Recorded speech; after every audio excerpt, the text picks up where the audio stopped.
A lot of positive developments are on the radar, from the road projects, the standard gauge layering, and the power projects. Because Uganda does not have all the money, it's borrowing to make all these projects happen, with the current public debt in the excess of $7 billion and still growing. Might this well-placed ambition have an underlying snare for the country? What are the issues to worry about? Will the country sustainably generate enough revenue to pay back the debt? Given the comparative statistics of domestic debt, domestic resource mobilization, revenue to the GDP, as far as the regional comparative statistics are concerned, Uganda has stagnated, but then our debt is increasing.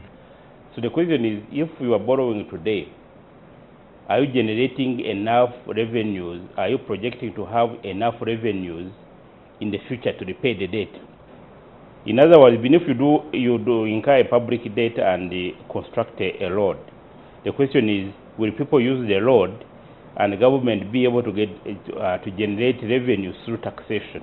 Even when debt is acquired for the right reason, trouble can start with how borrowed money is actually used.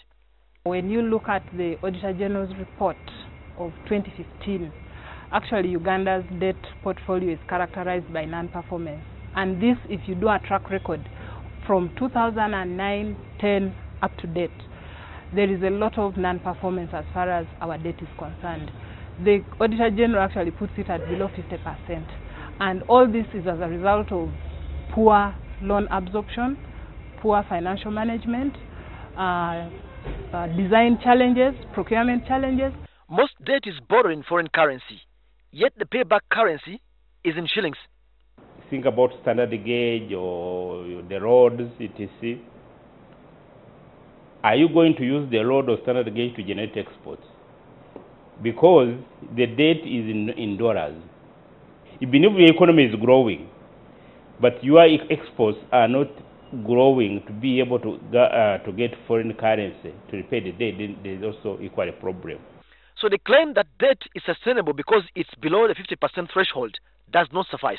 Countries will certainly have to make decisions that are consistent with debt sustainability concerns.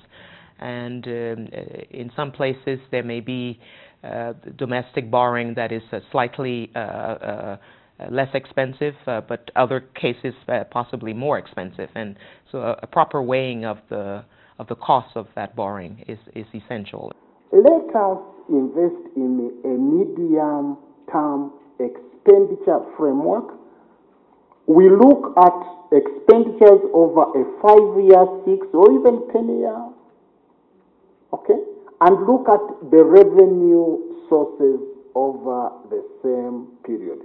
Ultimately, as revenue collection fails to match economic growth and problems in effective utilization of borrowed monies continues, it might necessitate a slowdown on the number of projects being executed by government going forward. Samuel Setumba, NTV Business.